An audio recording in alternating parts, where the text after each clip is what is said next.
for 2020. So yeah, I thought that today would be a good day just to discuss, what is the 12-step program, because a lot of the times we get a lot of families in and they don't understand, what 12 steps means. Why must my loved one go to meetings? What are meetings? What is a sponsor? What is the benefit of the steps?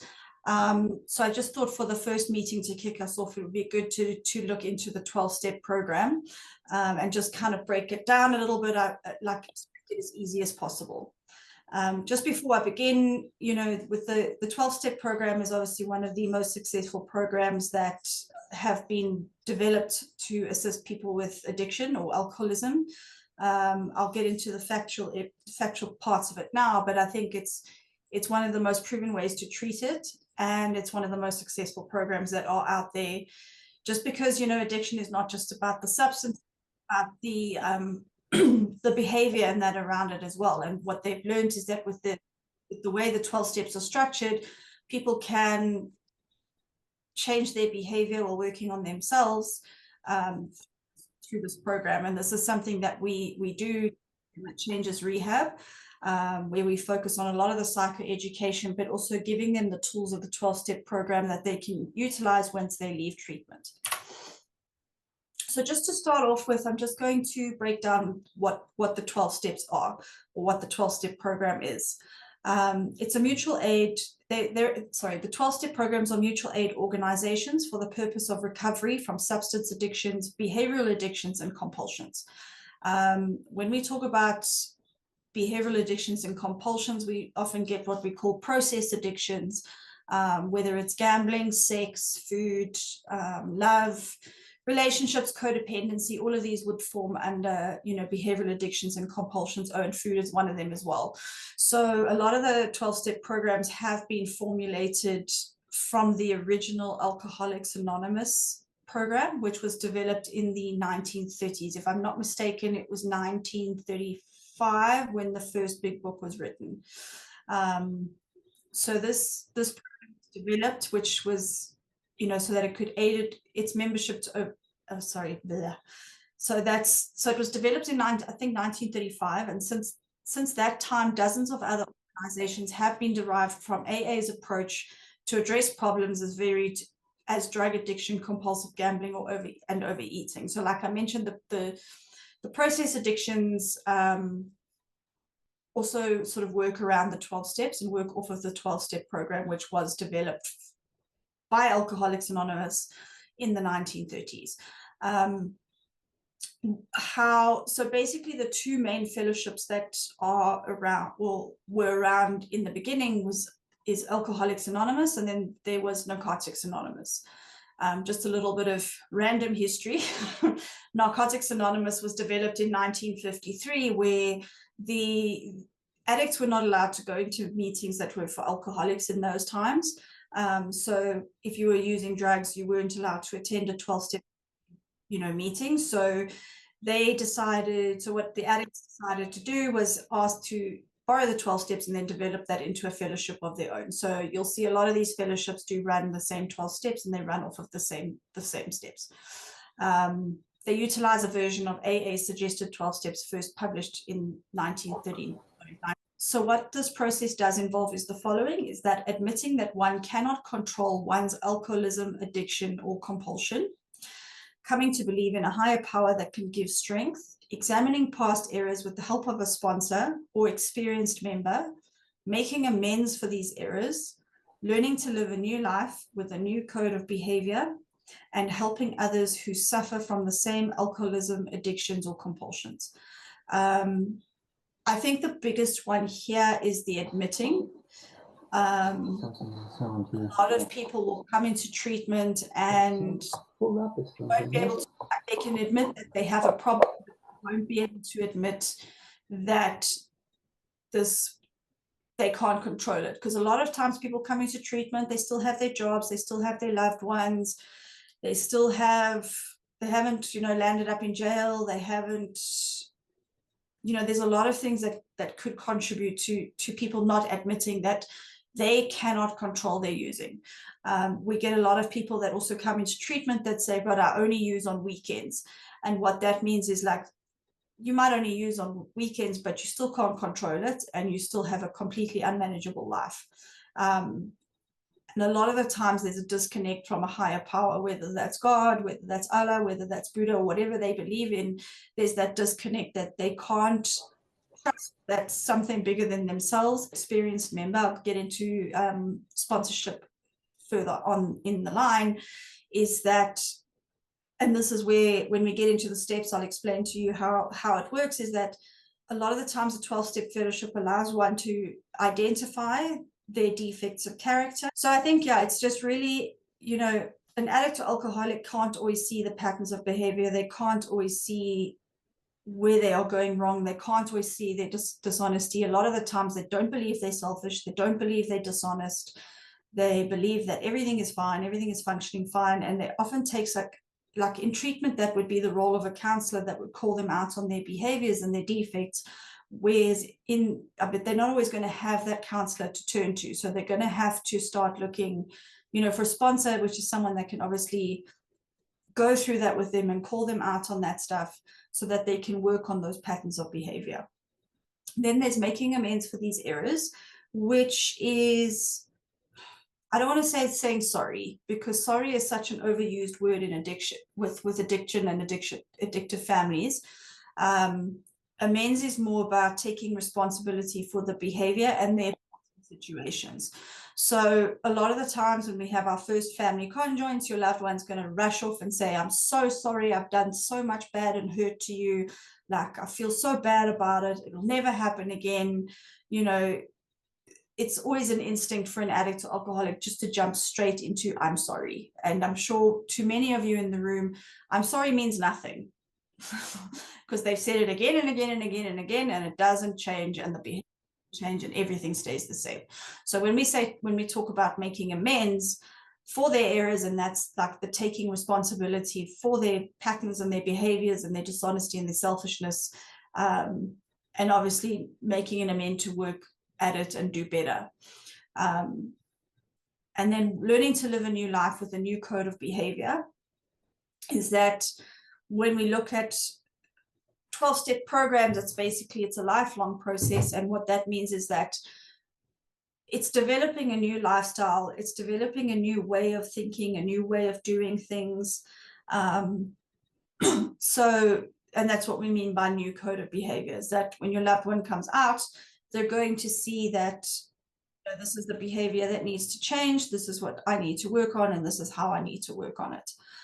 So that's what they mean by a new code of behavior. Sorry, my camera keeps slipping. Keep it, there we go. And then obviously helping others who suffer from the same alcoholism, addictions, or compulsions. So often the times what we do is that, or what your loved one can do is, once they're in recovery for a long period of time, they can start carrying a message and helping others who are suffering with addiction as well. And that also falls into sponsorship, which I'll get into a bit later. So if we look at the overview, the 12-step methods have been adapted to address a wide range of alcoholism, substance abuse, and dependency problems. Over 200 self-help organizations, often known as fellowships with a worldwide membership of millions, now employ 12-step principles for recovery. Narcotics Anonymous was formed by addicts who did not relate to the specifics of alcohol dependency. There are so many, like the main three that we'll sort of touch base on is Alcoholics Anonymous, Narcotics Anonymous, and Cocaine Anonymous. Those are the three biggest fellowships that there are. But I mean, there's so many. I mean, there's a Marijuana's Anonymous, there's a Debtors Anonymous, there's CODA, there's Gamblers Anonymous, there's Eating Disorders Anonymous. I could go on and on and on. I know that Marijuana and Debtors Anonymous are fairly new in this country. They've just restarted up, I think, a year or two ago. But a lot of them form these relationships because sometimes, you know, if you're a drug addict and you go to an AA meeting, you're not always going to relate to what is shared at those meetings. Or if you're an alcoholic and you go to a Narcotics Anonymous meeting, they might not relate. So it's always personal preference and personal dependence. What we usually recommend is that your loved one attend 90 meetings in 90 consecutive days once they leave treatment. So that's one meeting every day for 90 consecutive days. When I work with my clients, I always try and recommend that when they're doing this 90-90, they try every single different fellowship. They try different meetings every day just to get a feel for which meetings that they feel are going to work for them and are going to do what they're looking for. Then we also have demographic preferences related to the addict's drug of choice has led to the creation of fellowships for process addictions and specific substances. So that's where I mentioned Marijuana's Anonymous. I'm not going to use Cocaine Anonymous as an example because and when we say God, I think the one thing that they changed in the big book was that it used to say that made a decision to, it used to kind of just refer to God all the time, and then they changed it into the care of God as we understood him. Because obviously as time went, there were different religions that were coming up and things, and they had to kind of cater to a larger demographic. So when we look at trusting God in the first 3 steps, the first one is that we admitted we were powerless over alcohol and that our lives had become unmanageable. Obviously with Narcotics Anonymous, they changed that to addiction. And this is something that we really focus on in primary care treatment. It's really, really important. This is the kind of step that is used to really break through denial in your loved one's addiction. Because a lot of the times, no, I come in, I'm functioning, I only use on weekends, I'm not as bad as that guy. There's a lot of comparing. There's a lot of like, I'm better than. So the most important thing about step 1 is getting your loved one to connect with consequences of their actions and how they've affected themselves and others, and that their life isn't as functioning as they thought it would be. So we really, really stress importance on step 1, particularly in primary care. And then step 2, so that's where they identify the powerlessness. That's where they identify that I cannot control my using or drinking. My using and drinking is creating a lot of unmanageability in my life. There's a lot of inner turmoil like depression or anxiety or anger that they might be struggling with. So this is really, really important to get your loved one to a point of acceptance that, yes, I have a problem. Yes, it's making my life unmanageable. And yes, I can't control it. Then they would move on to step 2, which is came to believe that a power greater than ourselves could restore us to sanity. So it doesn't say I must believe. It doesn't say I need to believe. It just says we came to believe. So a lot of people come into the fellowship or into the 12-step program, and they really, really struggle with the concept of a higher power.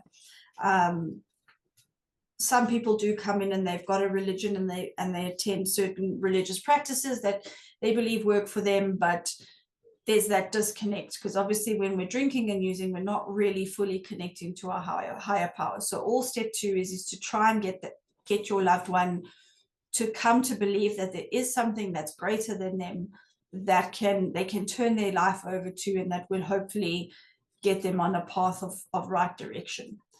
Then step 3 is made a decision to turn our will and our lives over to the care of God as we understood him. So now we've identified what our higher power is. Now we can use that concept of surrender, that, okay, I'm taking what I can't control and I'm handing it over to you, and I'm trusting your path for me and where you want me to go. So that's essentially what the step 3 is. Hopefully, if they're doing their work correctly in primary care, they would complete steps 1, 2, and 3 well with us in primary care. If they don't and they move into secondary care treatment, they would continue there. If they leave primary care treatment and there's no extended treatment, then they would work through that with a sponsor. Then we've got steps 4 to 9 is essentially cleaning house. So this is where your loved one will start looking at their patterns of behavior. They'll start looking at their defects of character. They will start looking at their dishonesty and their selfishness. And this really begins with step 4, which is making a searching and fearless moral inventory of ourselves. So here, your loved one is going to write down everything, all the secrets, all the resentments, all the sex conduct, the relationships, the feelings, the fears, everything that they feel is something that is harming them and is not allowing them to progress in life. So I like to, when I explain it to people, I like to explain it like it's like running your own sort of jam shop.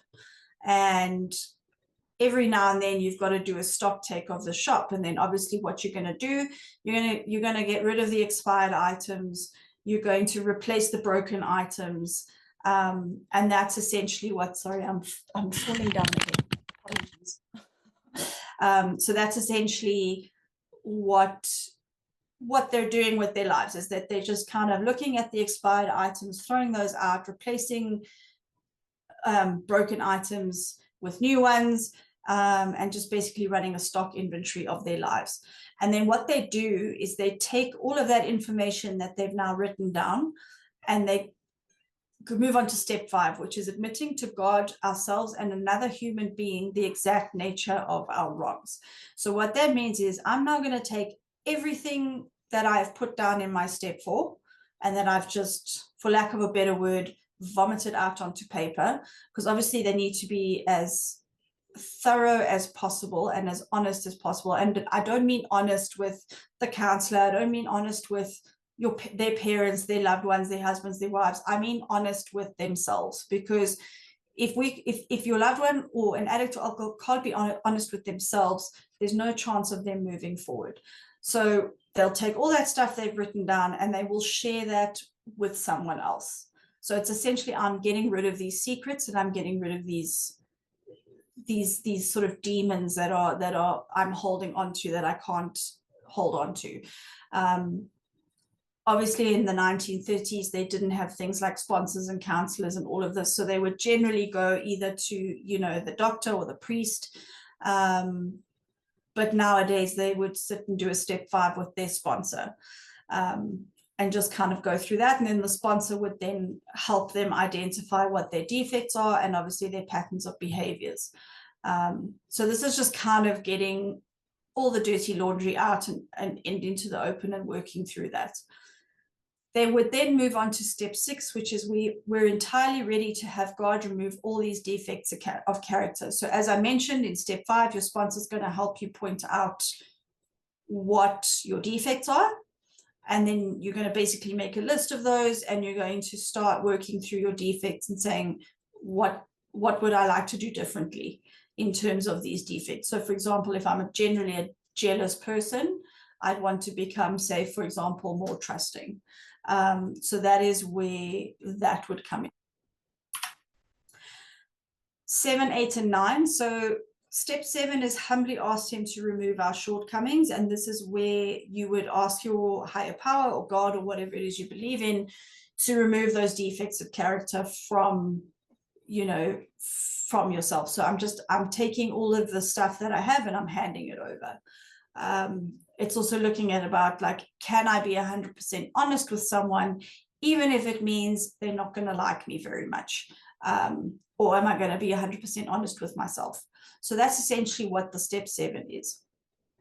So you've trusted God by doing steps 1, 2, and 3. Steps 4, 5, and 6, and 7. So 4 and 5, you've built up, you've put out your inventory, you've thrown everything out, you've shared it with another person, identified what your defects are and what you need to work on, ask God to remove those. So step 6 and 7 is the relief that comes from step 4 and 5. Then we get into steps 8 and 9, which is not saying sorry in a conjoint. This is something that this is why it's step 8 and 9. They can't just run out of rehab and be like, oh, I'm so sorry, I know what's wrong with me now, I'm just going to carry on. So what they do in step 8 is they make a list of all persons we had harmed and became willing to make amends to them all, which is then followed by 9, which is making direct amends to such people wherever possible, except when to do so would injure them or others. So step 8, a lot of the times your loved one's going to be terrified of doing step 8 and step 9. Step 8 is just making a list. That's all it is. There's nothing else to it. I'm just making a list. Doesn't mean I have to run out and make amends to all these people. I just need to make the list. And then step 9 is making direct amends to such people wherever possible. So in theory, your loved one, when they make step 8 and 9, should be coming to make direct amends to you. And it's not, like I mentioned earlier, amends is not about just saying sorry. Amends is also about taking responsibility for the behavior and having the willingness to make the efforts to change it. So that's also quite a crucial step as well, because if I'm not keeping my side of the street clean, I can't move forward with life. And then 10, 11, 12 are what we consider maintenance steps.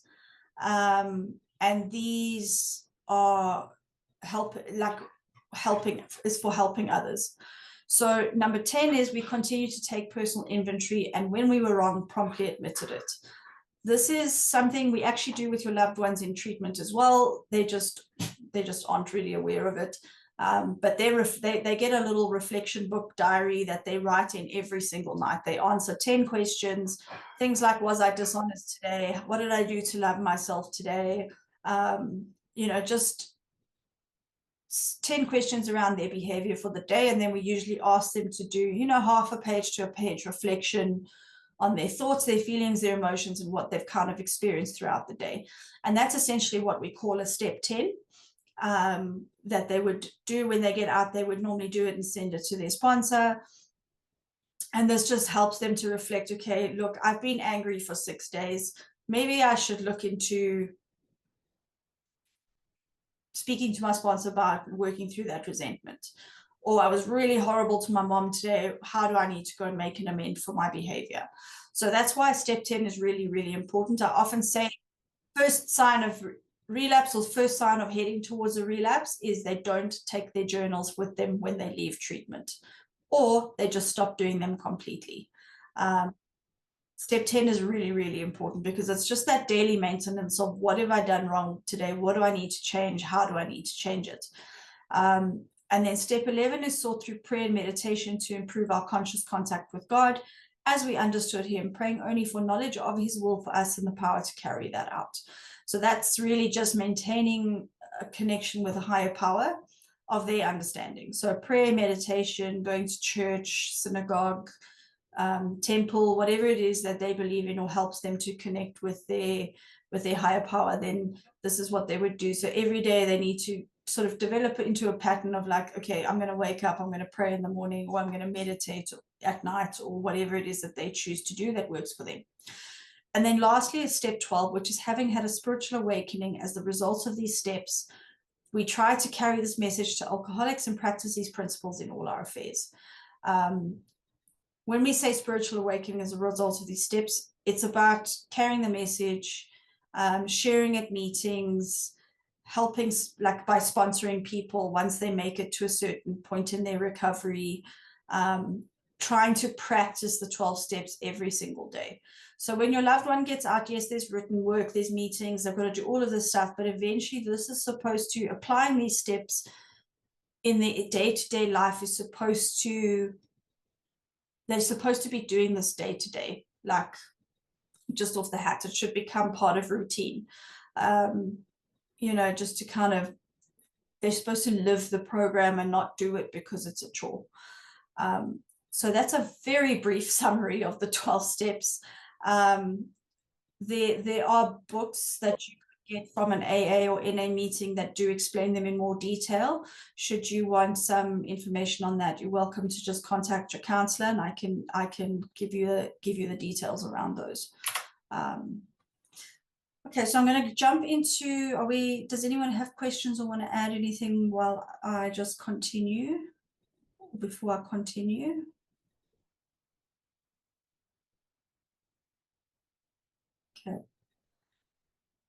Okay, so we're going to go into the 5 pillars.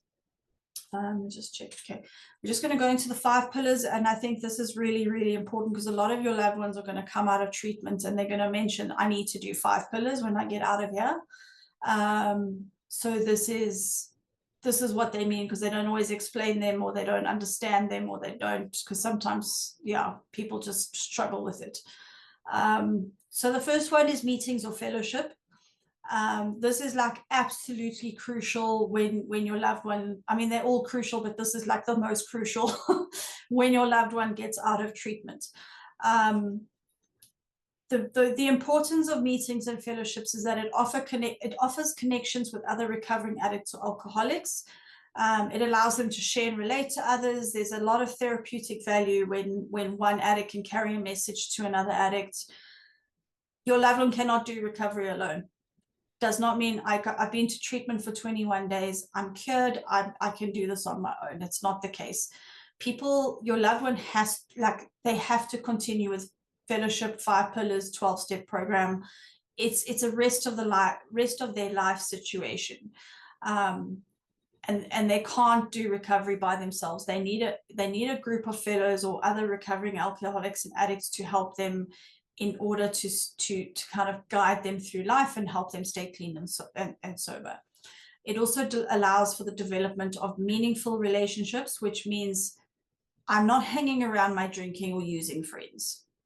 I'm not going to the pub. Or the club or wherever. I'm not inviting Joe Soap around to bring a joint.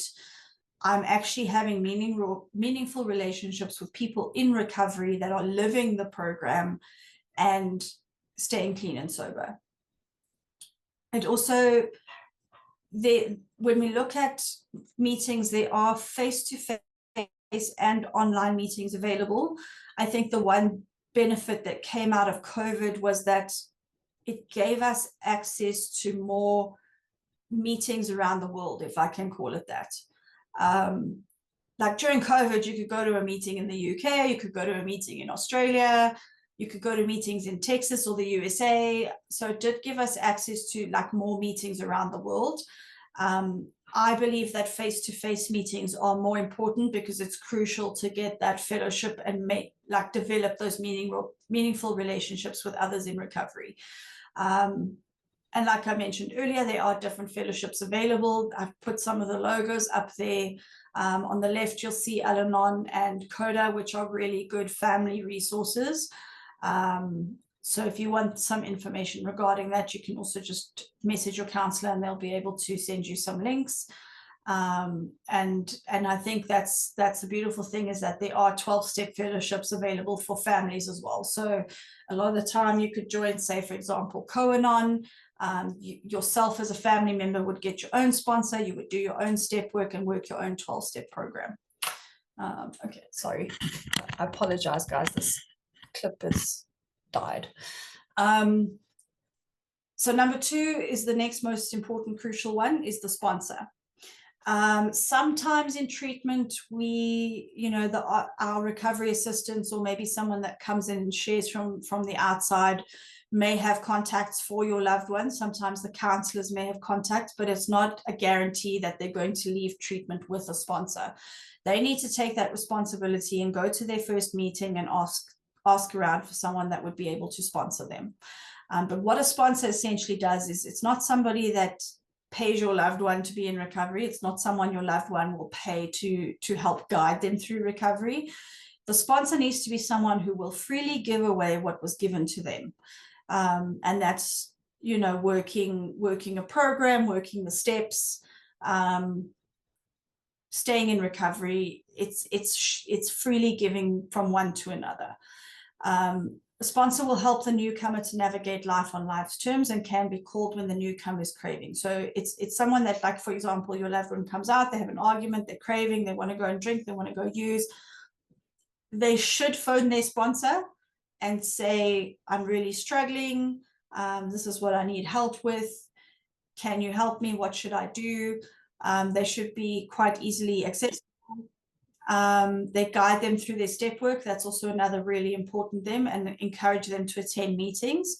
The general rule of thumb for sponsors is that they must be 1 to 2 years clean and sober, at least minimum, and have completed a round of their own 12 steps. They must be working their own 5 pillars. They must be the same sex or sexual orientation, and they must not charge for their services. The reason we have that is that those sort of guidelines is because I'm not going to ask someone to sponsor me if they've relapsed and they've only just gotten back into the program. I'm not going to ask someone to working with the same sex there is a risk with that, because I might fall in love with them, they might fall in love with me, we might take advantage of each other. You know, and it doesn't help if I'm working with someone that's not working their own 12-step program. They can't teach me how to live life if they're not doing it themselves. And I mean, like I say, this is quite crucial. Your loved one needs to get one of these as soon as possible, even if it's just someone that's temporary. They don't have to like the person. It's not a marriage. It's not a full-time commitment. As long as they walk into their first meeting and say, look, I need a sponsor. Is anyone able to assist me? If they don't get on with that person, or that person doesn't get on with them, you know, then they can just say, look, it's not working out, and find someone else. But ideally, they should get someone as quickly as possible. So that's the sponsor. Then we look at service, which is also quite important. I mean, they're all important, but service kind of keeps you clean and holds you accountable. So what you would do is go to, like, and I'm not talking about service in terms of like SPCAs or shelters or anything along those lines. It's service within the fellowship. So what that means is, when they do 90 meetings in 90 consecutive days, they might find a meeting that they really, really like to go to. This would essentially become a home group. And what that means is that this would be the meeting that they go to every single week. And then they would obtain a service position at that meeting. It just kind of holds them accountable and keeps them going to meetings. Like if, for example, they have to take the tea and coffee and they don't go to that meeting, then nobody gets tea and coffee. So it just helps them to get that accountability and sort of encourage them to go to meetings. There are a lot of different service positions that are available. Basic ones is, you know, for example, the tea and coffee, stacking the chairs, selling the literature, handing out the key tags, you know, just like little things like that they can do when they are at a meeting. And you get, I'm not going to go into too much detail about these three because it would take forever, but you get group service, which is essentially, like I say, the ones at the meetings where you would go and do small positions like key tags, chairs, anything along those lines.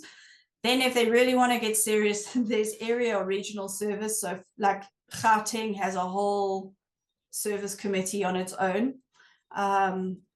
or Joburg, and then Pretoria has their own service committee. And if they really want to take it further, they go to national or international. I know some people that have had the privilege of going to world service committees, and it can get quite in-depth if they really want to go into that level. We have something called a phone line, which is where you would give up your time or your phone number to say the website, so that if someone new is looking for a meeting, they're not quite sure where to go, there's a phone line available that they can phone and say, hi, I stay in this area, what time is the next meeting? So someone can be of service that way by applying to be on the phone line, and then they can answer those calls and help assist other members. Then we have what we call H&I, which is hospitals and institutions. So what that is that's a group of people or group of service committee members that would go, say, for example, and it's something that we do at primary care and secondary care level, is that we have people that come in from the outside. Apologies, guys, my dad just got home. People that come in from the outside, and they run their own service committee level meetings at the rehab. So they'll come in from the outside, share their experience with people in treatment, and hopefully carry a message to newcomers in treatment. When we talk about institutions, there's actually something that I find very humbling, and that's prison service. They can actually go and run or go be part of the AA or the NA meetings within the prisons. Very humbling experience. If some of you have got some entitled loved ones that are very spoiled and think that everybody owes them everything, just send them to a prison meeting. They will be very humbled and very selfless after that. And then, I mean, there's fellowship development, which is going into like the townships or the, you know, and trying to develop a fellowship and meetings within that area. Public relations is like advertising, posters, whatever needs to happen. And then convention committee is every year there's usually sorry, let me just get rid of this dog. Hold on a second. I'll continue while you're busy. Convention committee helps to run the annual or biannual committees to again carry the message to more and more people who are fresh in recovery. I think Dom said it and we'll keep hearing it, but the most important person at any meeting is the newcomer. So a huge part of service for the 12-step fellowships is carrying the message to newcomers around the country. And I think something to like, conventions can be a lot of fun. It's like, usually they run over 3 days. It's normally a Friday to a Sunday, and they'll have it. I know with Narcotics Anonymous, they rotate the conventions. So last year they had one in Pretoria. This year they're having one in Durban. But it's a lot of fun to interact with, everyone in the fellowship from around the country. There's a lot of international people that come through. And they either speak at the convention or they're just there for the vibe, and it's a lot of fun, and it's a lot of it's a lot of fun, and it's great to kind of get that experience and see and hear so many different shares from different areas. It's very powerful, and I mean, most fellowships will have one at least once a year. And they're very affordable. They're not expensive. You're not going to stay in the Ritz. And most of the time your tickets will include your accommodation and your meals. And if there's a newcomer that can't afford to go, they generally sponsor beds for newcomers as well. So if your loved one is out of treatment and they're mentioning conventions, please let them go, because it's a lot of fun and it's great experience of recovery for them. Then we have, so the fourth pillar would be your higher power. And this is where I say, as we understood him, which was the only thing that they changed in the big book. So over the years, they've obviously developed different editions and added personal stories, but the first 100, and I think it's 170 pages, is the same as it was in 1939. The only thing that they've changed was that care of God as we understood him, as opposed to just the care of God. I do believe there's a new one out online now that they've made more modernized, because of the AA book has got some very big words that nobody in this day and age would understand. So they have, I think, created just a new version that is available online, I believe. That's sort of a more modernized version. We always say that it's a spiritual, not a religious program. So a lot of people will come in and they'll see the word God and they'll freak out and they'll want to leave treatment, and they say, I don't want to be pushed into a religion. So we always say, it's more of a spiritual thing for you. It's whatever you believe in or whatever you choose to believe in. And this is where it's usually identified in steps 2 and 3. And as I mentioned earlier, it's just something that they can surrender or hand over to, and that they can connect with every day. We often talk about self-will is when I'm going to do what I want when I want it, and then God's will is when I'm going to trust what I need to do when I need to do it, and God is going to guide me along the way. And then lastly is the step work, which is also very important. I've indicated and run through them quite briefly previously. And as I mentioned, I mean, I'm not going to run through this too much, because it's pretty much what we've discussed in terms of creating awareness of behaviors and character defects. It allows for your loved one to take personal responsibility and break through denial.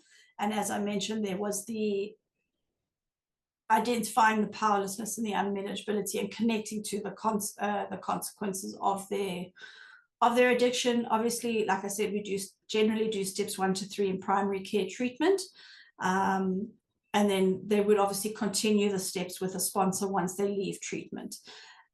The recommendation or the sort of guideline is doing 1 step a month, but they should not be procrastinating on their step work, and they should not be rushing through their step work, if that makes sense. They need to take their time. They need to be honest with themselves, but they can't just put it on a table and leave it for 6 months. So generally, I think in our tertiary care facilities, we actually make them do a certain amount of pages per week, just to keep that momentum going with their step work, so that they're not just, I've answered 3 questions, let me put the book down and not deal with it for the next 3 months.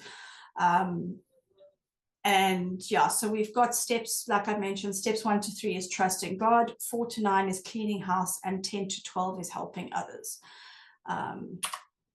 So yeah, that is the summarized version of the 12-step program. I'm going to open it up to you guys just to ask any questions, or if you would like to share your own experiences with us, that'd be great. You may just unmute yourselves and share with us if you'd like.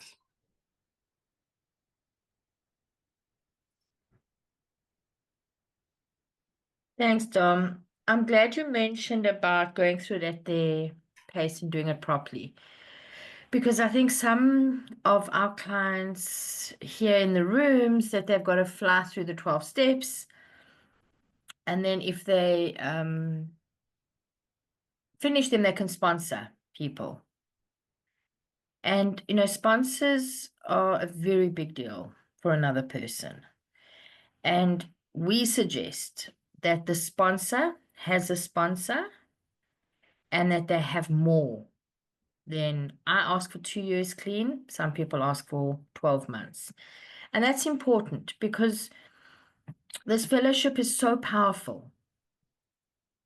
But we have to remember that addicts of various stages of recovery go to meetings. And it's not foolproof. It's how much each human being puts and takes responsibility for. And I think the question is, how much responsibility is our loved one taking? So I think as families, we put a lot of pressure on the program and we want it to work. And the program is incredible.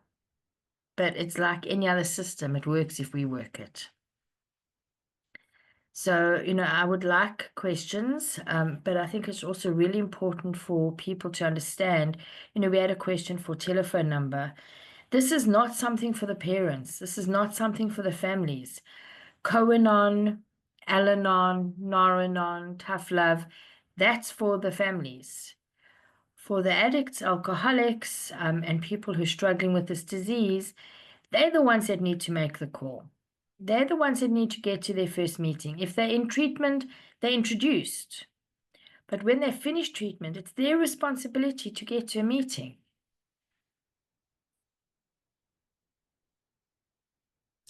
I think that's a very good point, Cheryl. I think, like, as much as loved ones and family members want to help and support, your family, your loved one when they get out of treatment, like Cheryl says, it's their responsibility to go to their meetings, get a sponsor, do their step work. You cannot sit and say, have you done this? Have you done this? Have you done this? I'm worried about you because you were home 5 minutes late. Did you do this? They need to take responsibility. You can support them to an extent, but not, they've got to make the choices to go to meetings. If they're not, it's like you can take a horse to water, but you can't make it drink. So you can encourage them to go to meetings, but if they're going to sit around at home and not go to meetings, you can't keep pushing for them to go. If they don't want to go, they're not going to go. Yeah. It's like treatment. If I don't want to go to treatment, I'm not going to go to treatment. Unless they're on a court order. Yeah. Unless they're on a court order.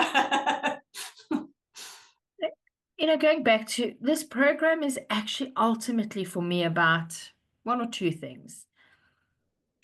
The one is take responsibility. So if we babying them, we're not allowing them to take responsibility.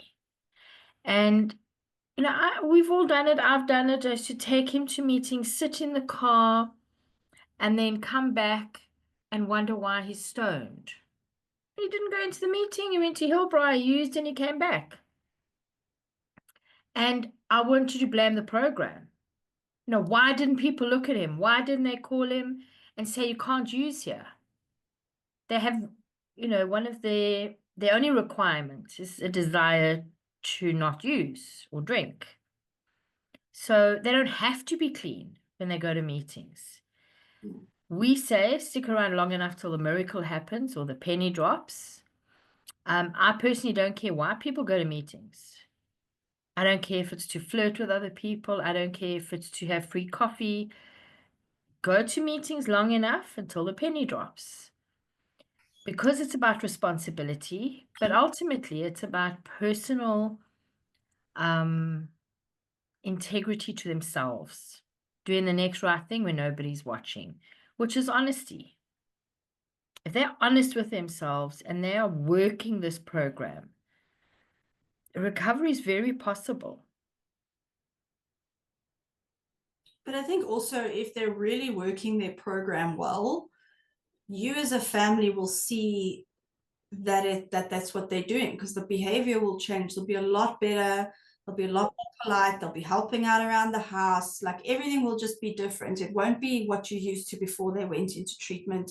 It'll be completely different, and you'll know that they're working it because they're like, it's almost like they're different people. The minute those old patterns of behavior start coming back, then you know, shit, maybe my person is not doing what they're supposed to be doing because this attitude has come back. I think a lot of our clients and our family members get so confused about the spiritual aspect of the program. And some people want it, and they're specifically looking for faith-based, and others don't. But I think the element we need to focus on is this is a medical condition. And we have many clients who are super, super religious, who are still addicted. So step 1 speaks about the powerlessness and unmanageability. Step 2 is came to believe that a power greater than myself can restore me to sanity. And only in step 3 do we start surrendering. So we don't know how long that can take. And the religious side of it, I think we all hang on to that because we hope it's going to cure them. But it's the opposite. It's when they hand over to a loving higher power as he presents himself to them. So that handover, that surrender, is what really helps on a spiritual connection, because most people have some spiritual understanding or they don't. But for this program to work, it's about handing